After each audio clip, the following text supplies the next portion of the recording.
జై శ్రీరామ్. రేవంత్ రెడ్డి ప్రభుత్వం అఘాయిత్యాలు, దారుణాలు, దౌర్జన్యాలు మరోసారి రుజువైనది. ఇవాళ ప్రజలు కాంగ్రెస్ పార్టీకి ఓటేసినందుకు సిగ్గుతో తలదించుకునే పరిస్థితి. అలా హెచ్సియులో జరుగుతున్న అన్యాయాన్ని ప్రశ్నించేందుకు వచ్చిన నన్ను తీవ్రంగా తోపుసటాటలో గురి చేసి మరి అరెస్ట్ చేయడం జరిగింది.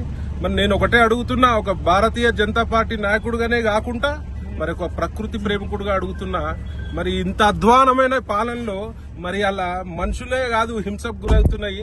మరి నెమ్మలని కుందేళ్లున్నాయి హెచ్యులో, ఆ ఫారెస్ట్ లో జింకలున్నాయి, తాబేళ్లున్నాయి. చెట్లు నరుక్కుంటా పోతే ఇవాళ ఆల్రెడీ హైదరాబాద్ లో 50% పైన గ్రీన్ కవరేజ్ మొత్తం పోయింది. గ్రీనరీ మొత్తం 50% పైన తగ్గింది.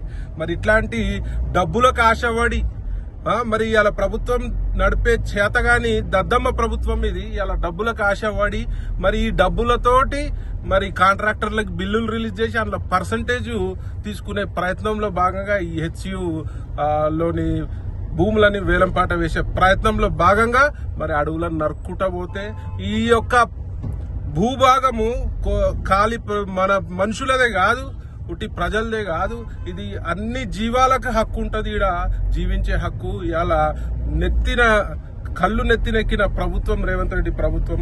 నేను దీన్ని తీవ్రంగా ఖండిస్తూ మరి నెమలి శాపానికి జాతీయ పక్షి ఆడ నెమళ్ళు ఆర్తనాదాలు రోధిస్తున్నాయి. నెమళ్ళు మరి చెట్లను నరుకుతుంటే మరి వాటికి ప్రాపర్ గా పునరావాసం అన్న ఏర్పాటు చేయవలసిందిగా నేను డిమాండ్ చేస్తున్నా.